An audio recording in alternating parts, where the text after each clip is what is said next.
All right, so our next war story is coming to us from 2012 alum Swan Burris, who's joining us on campus today from Atlanta, where he currently works as a strategist for OgilvyOne worldwide. Swan's work has ranged from consumer research and trend watching to developing integrated strategies for brand campaigns, spanning a variety of disciplines including hospitality, finance, technology, travel, and food and beverage.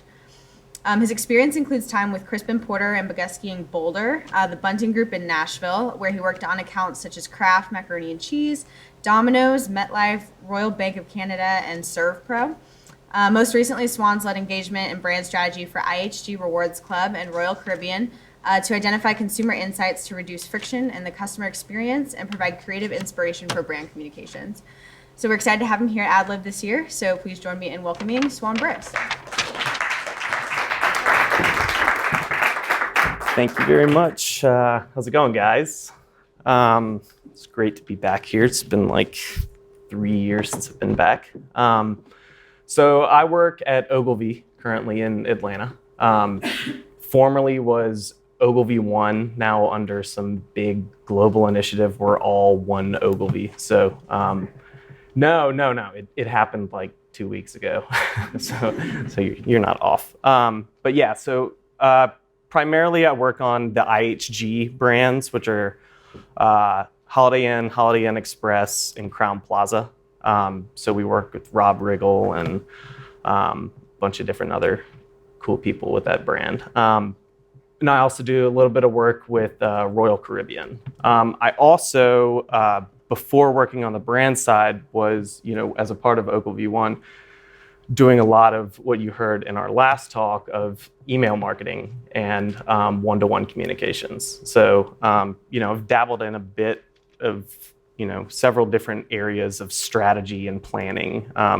They're all similar and related, but they're all also vastly different. So,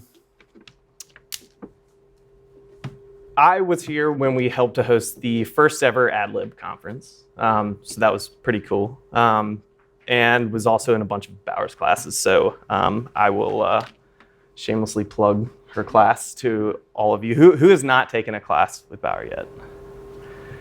What are you doing? You gotta sign up for it. I learned a lot from her and her planning class, and that's what actually got me into planning. Still use some of your examples. Gmoot. Still Gmoot. Give me one of those. Yeah. Still use that. I used that in a presentation one time.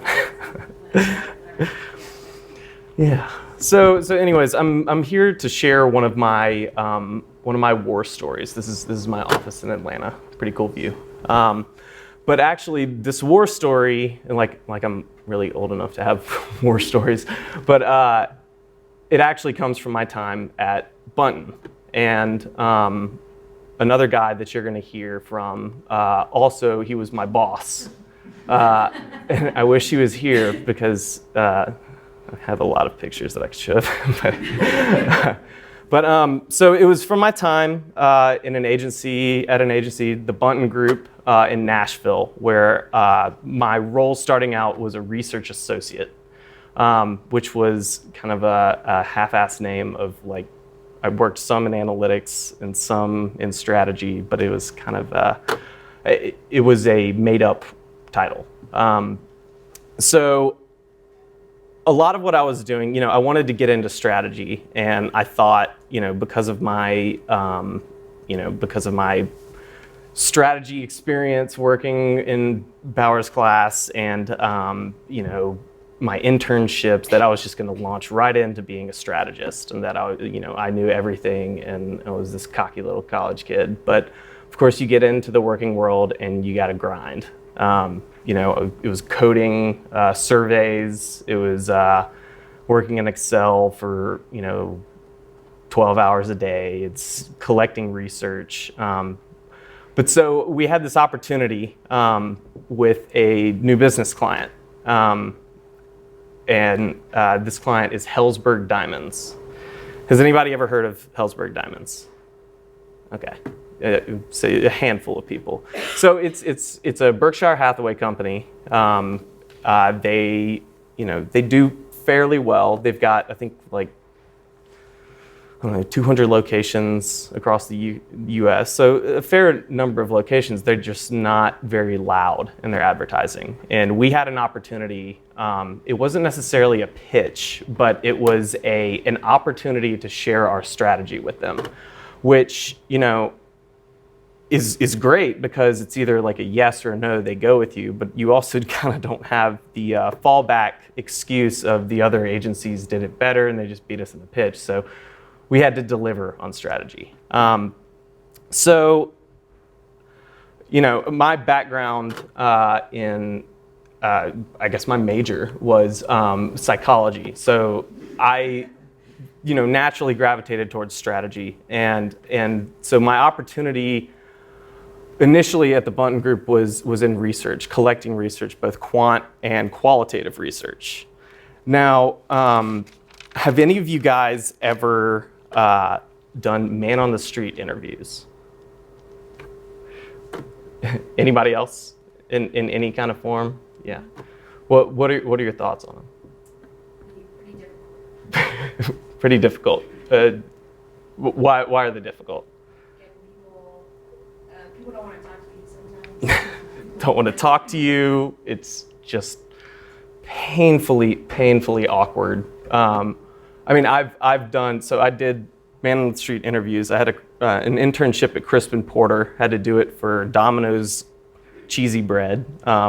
Just go up to random people on the street and ask them what they think of these pictures. And sometimes the quality was bad, and I'm like, oh, gross. But you had to videotape it. But you get them to sign a release form, and you know, you pay them for their time. Also did it when we worked on the ad competition for Nissan. We went to DC, equally as painful. But for Helzberg Diamonds, it was by far the hardest research I've ever had to perform. There was this technique that we used at the Bunton Group called brand journaling. And it was taking basically man on the street interviews, transcribing what you find out and pulling insights and quotes and using that to guide your strategy. It was kind of at the core of how we develop strategy, particularly in new business. So the process by which we get to the research. So I was assigned to help out with this kind of new business pitch, and no new business pitch goes the same way. There's a different approach and technique every single time. But we started with this, kind of discovery aspect, which is a deep dive on the brand. What do they stand for? What do we know about them? And Helzberg had an interesting conundrum, which was at the core of their brand was this idea of I am loved. It was their tagline. It was like they made these little pins that you could find in their stores. And it all started from Barney Helzberg gave a ring to Shirley to be his wife. And then he came up with this brilliant idea, and it's always bad when the clients are coming up with ad campaigns, this brilliant ad campaign of I am loved. And the ad campaign was passing out buttons. And this was in the 60s, so you had Vietnam vets with the buttons on their helmets. And so basically when we were given this project, it was like, you're keeping the damn button. Like, you're stuck with it. And we pick it apart, and it's like, I am loved. Is that like the ring speaking? Is that the woman? Is that like, what is it? So that's what, we had to set out and explore. So, the process by which we started the whole strategy process was, first off, there's the discovery period. You look at everything, category research. I had to learn what the 6 C's were for diamonds: cut, clarity, carat, kill yourself.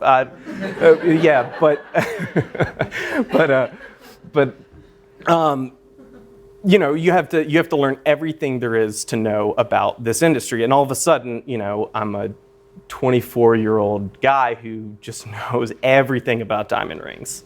But so once you go through the process of learning, everything there is to know about diamonds and the rings, you have to understand the consumers and who's buying it. What's the typical process in which people go through and buy rings, what all's involved, particularly emotional states like the journey of love. So you kind of map a journey not only with the ring buying process, but of the emotional states which you go through in order to engage in a relationship that eventually leads to an engagement ring. And there's a lot of stuff that you have to build around getting to that core idea. There's a lot of homework. So once you gather all these insights, you start to boil them down and you come up with a hypothesis. So if you guys have been in Bauer's class, you know about the positioning maps and mapping white space. So when you're thinking of the spectrum of jewelry store brands, there are ones that are approachable and there are ones that are exclusive. The ones, like, it would be basically like, do you feel like you have the right to walk into one of these stores and do you feel welcome? Zales, Jared, Kay, that's, bottom of the barrel. Like, you can pretty much walk in there and you don't feel bad at all saying, like, I'm not interested. Tiffany's, I still have never been in there because I think they would kick me out immediately. Just like looking at me, they're like, you don't have $1 to your name. but then you have mom and pop, which is like they're a friendlier face and sometimes more knowledgeable, but maybe don't have the certifications and everything in the background. So, we mapped out everything in kind of the world, and this was what I did from memory, so it was a little more robust. But the white space that we saw was this idea of approachable expertise.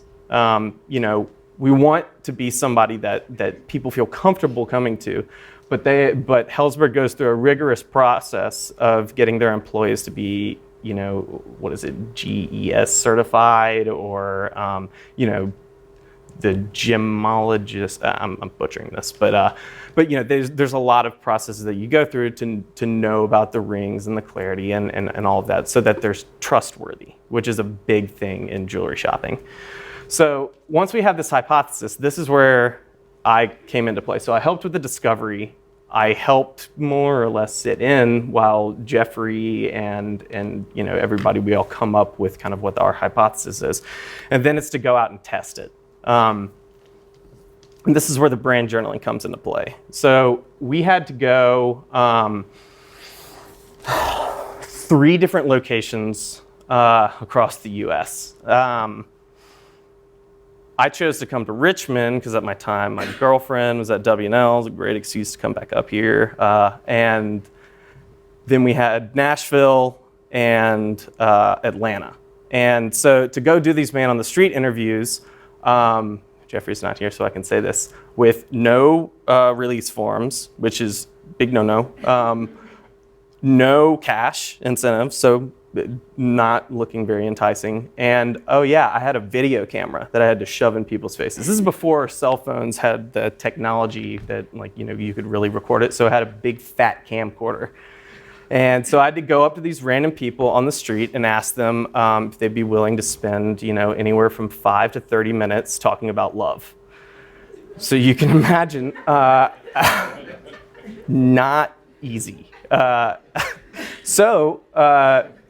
In accordance to the honor system, I would go to these different locations and tell them that I'm a Vandy student, tell them I'm a Georgia student and a W&L student. And I felt kind of bad about it, a little skeezy, but had to get those interviews. I actually had people say, I never would have done this with you if you weren't a college kid. It's just like, oh God, place in hell for me. But so, I mean, as I was saying earlier, it never gets easier doing brand journaling. It's always awkward and it's always uncomfortable. And it's the like you see somebody walking like your way, and you start going like and like you do that endlessly. And as you can probably tell, I have no problem talking. I can talk to a wall, but there's something about brand journaling that just like eats at your core, that you're just like you're disturbing this person's perfectly like relaxed day, and you're just intruding, and in some cases like digging up some deep skeletons about relationships that didn't work out. And but you just kind of had to grind through it. I got a couple of people to join me because I was wussing out in a few different instances, and but we got 40 interviews over those 3 different visits, and like 13, 14 hours of video. So it was a lot. These are some of the people. I actually dug into one of my external hard drives and found a lot of these interviews. The quality on them was so bad that I didn't even want to play them for you guys, and my voice I just can't even listen to it. But you can tell which of these people are interested and not. And I knew these people backwards and forwards because so you get the video footage, then you have to transcribe it. And if you guys have ever transcribed manually anything like that, it takes about 4 times longer than the actual video to actually get it down. And then pull it out, figure out which of the quotes are the best to fit into a video. So the whole purpose of this is to come up with this like little video that you present to people or present to the clients to showcase what these consumer insights are about the brand and what they think about shopping, what they think about how they select a brand to go and shop for a ring. Just checking time.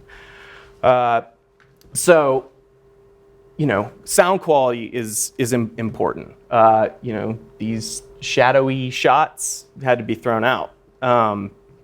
You could have a great quote, but if it's said when their mouth is like this, then you can't use it for the video. So, countless hours of sifting through this video and figuring out how can we tell the most compelling story with what we have.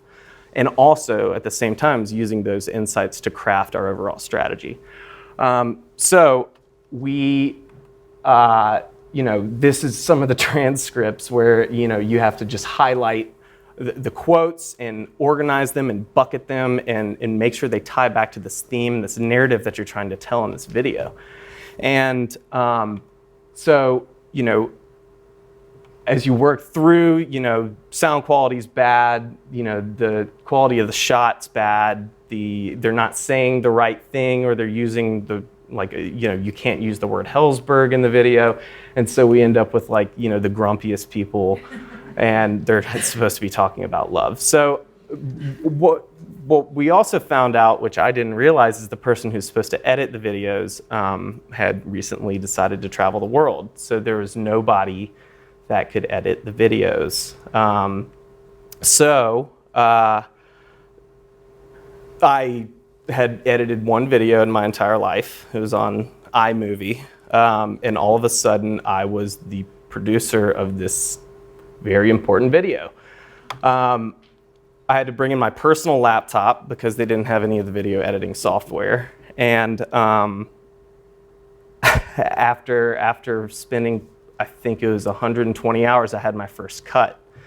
And it was 10 minutes, and the feedback I got was good. It's on the right track. Now it needs to be a third of the size.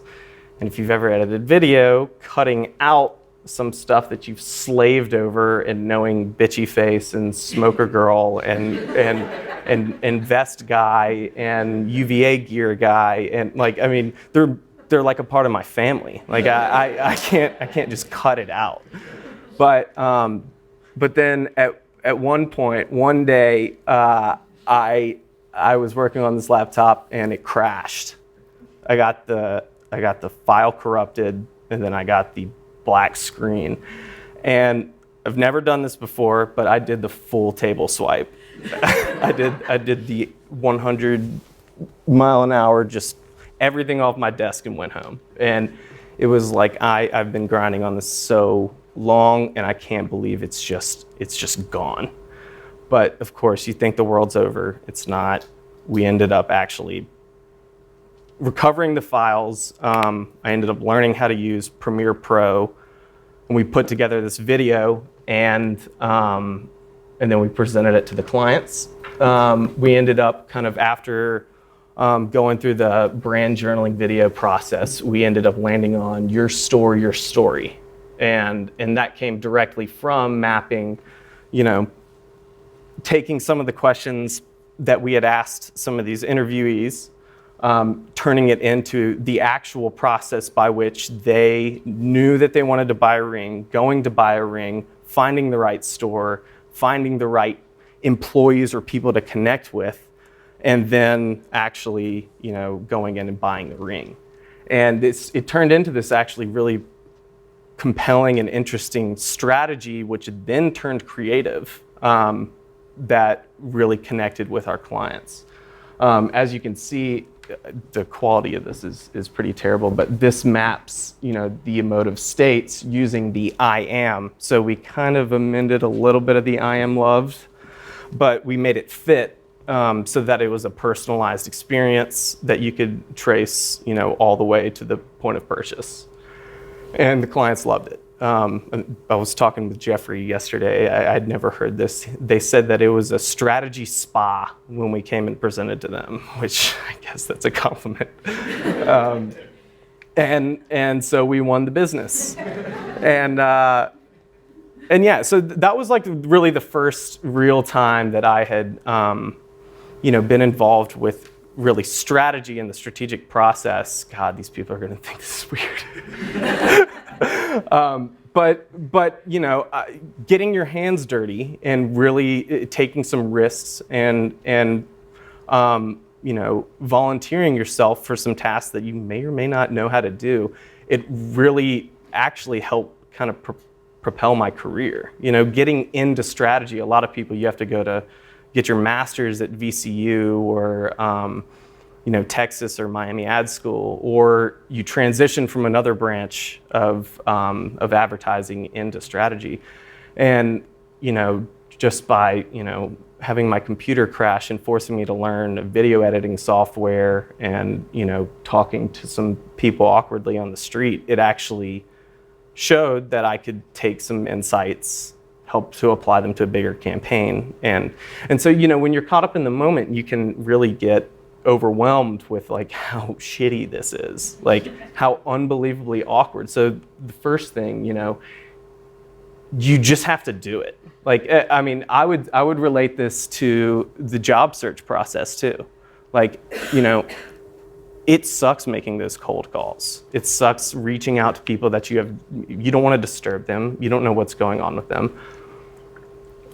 But sometimes you just have to go ahead and do it. Put yourself out there. If they don't respond, I guarantee you, because I've done this, I guarantee you they're just too busy and haven't had time to respond. I love getting emails from you guys. But you just have to do it. You just have to reach out to people. And because you never know what it's going to yield until you actually, follow through with it. The next point, raise your hand. If there's any opportunity, particularly in new business, nobody knows what they're doing in new business. It is a total cluster jam, and it's just sorry. It's a mess, and there's no set process that you follow every single time. So people are always looking. A lot of times it's hard to find people willing to jump in on new business projects because they know how messy it can get. But they can also be some of the most fun work that you will do at an agency. So raise your hand, get involved. If there's a task, even if you don't know how to do it, just say, I'll try and give it my best shot, because odds are there's probably not anybody else that knows how to do it. And then last but not least, don't stop learning. I cannot emphasize this enough. For every single brand that I've worked on, while I was at Bunton, ServPro, disaster restoration company, Brookdale, senior living facilities, Synapse Wireless, a near-field communications technology that senses whether physicians have washed their hands or not. Commercial banking, private banking, venture capital, the hospitality industry, loyalty programs, like weird, off the wall industries, but like you dig in and you learn about these industries, and like I've been able to apply the business models and like the thinking behind some of the strategies with these to all kinds of different clients. Not just about clients and industries and categories, but skills. Learn skills, because in this day and age, you learn one and next year everybody knows it, or it's dead. Like the world is moving at such a fast pace, and learning how to use social media tools, analytics tools, making things out of things. I mean, seriously, like crafts, like it all helps, because you never know when it's going to come in handy and when you might be tapped because you know something that somebody else doesn't. So arm yourselves and keep learning. But yeah, so that's it. Thank you guys.